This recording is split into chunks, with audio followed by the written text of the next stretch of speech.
Hello, my people. Good morning, good afternoon, good evening, depending on where you dey hear me, This is Expressive Tone TV, conveying your thoughts and feelings to the world, guys. The chief of staff of Ecowas dem don agree say dem go invade Niger. Abeg, I no know why dem wan invade Niger. I no know wetin happen when dem dey invade Niger. Person dey set fire for im backyard, e go sleep. I no wan talk too much for this video. Subscribe to my channel, I take God beg you. I go always dey bring update for you, so that when I drop any update, na you go be the first to know. To be for one is to be for harm. If person know, e go know what to do. You go understand what to do in times of any problem.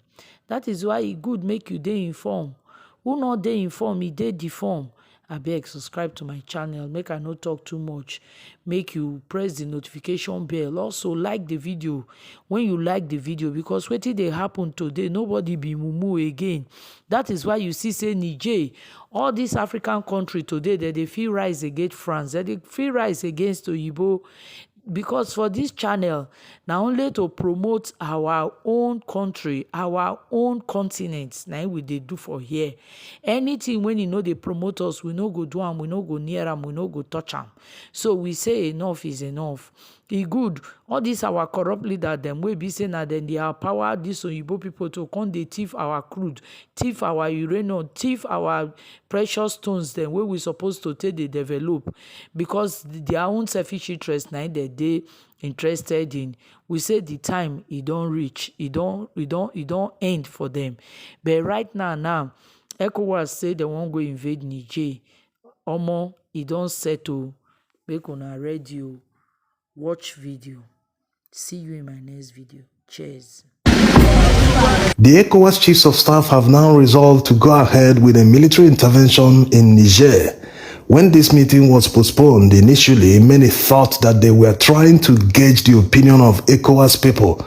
But despite the opposition from the African Union, from the ECOWAS Parliament, from the Nigerian National Assembly, from the Ghanaian Parliament, from Nigerians living along the border with Niger, the ECOWAS chiefs of staff still insist that they will go ahead with a mobilization in preparation to invade Niger. This is coming after Anthony Blinken, the U.S. Secretary of State, called Tinubu for the second time since the coup in Niger happened. In that call, he told Tinubu to ensure that Bazoum, the former president of Niger, who was deposed by the military, he told him to ensure that Bazoum is released quickly. He also told him to ensure that Niger quickly gets back to democracy. Is this a way of telling Tinubu, hey, get on with it, invade Niger, chase the military away and restore Bazoum? If not, you know we've got your files. Whatever it is the United States wants in Niger, they've got servicemen stationed in their military base in Niger. Let them do the job. They should not involve ECOWAS. There's serious opposition against a military intervention in ECOWAS. Apart from the fact that the ECOWAS leaders do not have the authority to invade another man's country.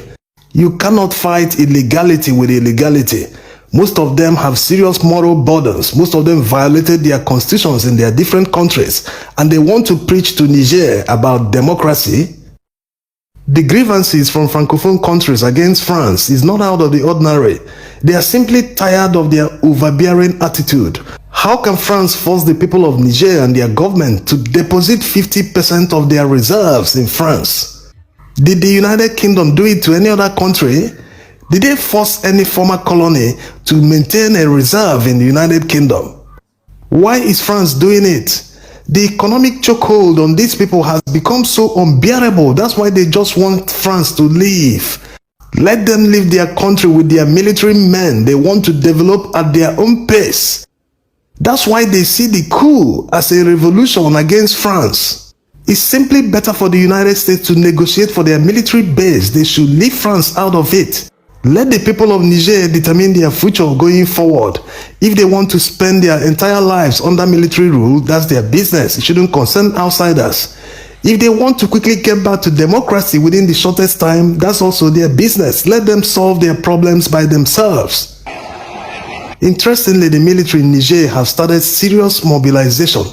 They are mobilizing people to join the military so that in any case they are invaded in the future, you are not talking about fighting against the military alone, you're also fighting private citizens who will be given quick training to join hands to defend their country against invaders. It's very funny looking at all the security challenges we have in Nigeria. Look at what happened in Niger State recently, and they are not talking about how to solve all these problems, and we want to go and solve another man's problem. How about charity beginning at home? A man whose house is on fire cannot be busy chasing rats. You can't solve your own problems and you want to solve another man's problem. It's not even a problem. The people you want to invade their country are telling you, no, we don't want you. We are okay. We are backing the Cupids. We are backing the revolutionaries.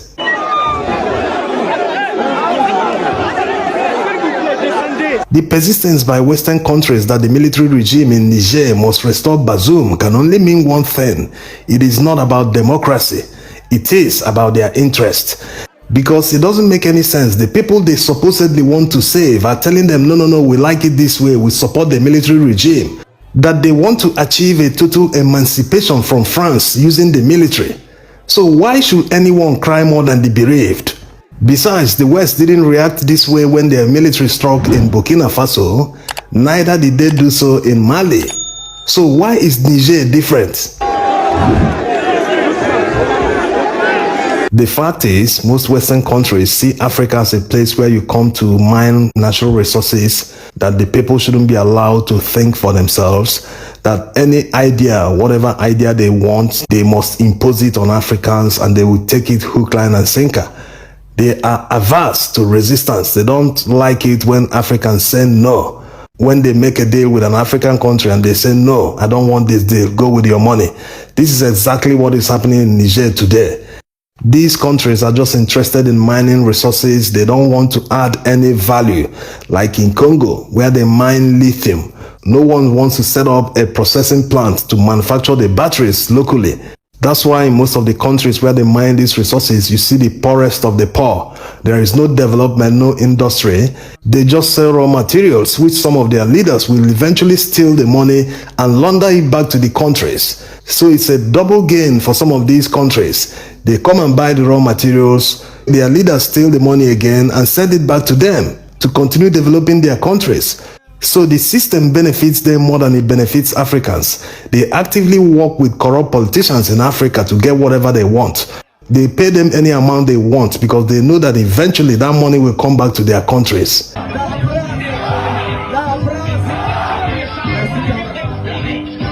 So when you hear them say they are fighting for democracy in a particular country in Africa, this is actually what they mean. They are fighting to have a corrupt politician who will do their bidding. Otherwise, why don't they criticize politicians who violate the rules in a democracy? Yes, it makes a lot of sense that someone who is marketing democracy and fighting for the maintenance and sustenance of democracy in Africa will turn a blind eye when people violate the rules in a democracy.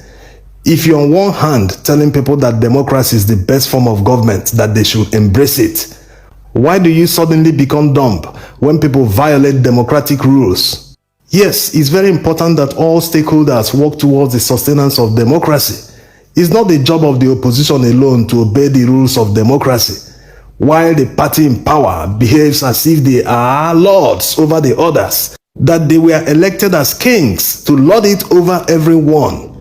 So when these countries fail to criticize and allow things to deteriorate to the level of military coup, they no longer have the morals to patronize us. They can't be talking to us about democracy when they fail to lend their voice to sustain democracy. They can't be seriously marketing a product that people don't derive benefit from. Democracy is supposed to come with dividends, but in most African countries, people don't see these dividends. And what is the type of democracy that is practiced in Cameroon? Many people born the past 40 years have only known one leader, Paul Biya. How can France support one man to be the president of Cameroon when he's not the king? And when a military coup happens in Cameroon tomorrow, they will say they are fighting to restore democracy. Restore what type of democracy? To an average Cameroonian, they are tired of this type of democracy. A democracy that can only produce one president all the time for multiple years. That's not a democracy. So the United States and France should just stop all the meddling, all the phone calls, all the pressure on ECOWAS leaders to invade Niger.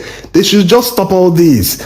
Allow the people of Niger to determine their future their own way. Also, military invasion is very unpopular here. And going by the rules of democracy, you do not go against the wishes of the majority.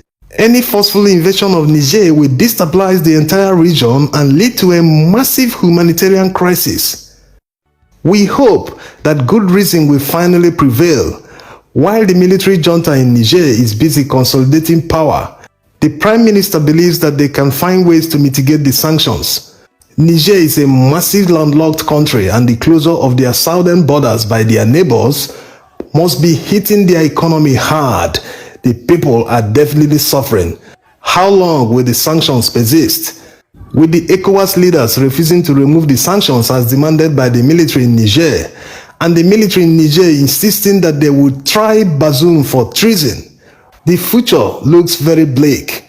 Who will blink first, the ECOWAS leaders or the military in Niger?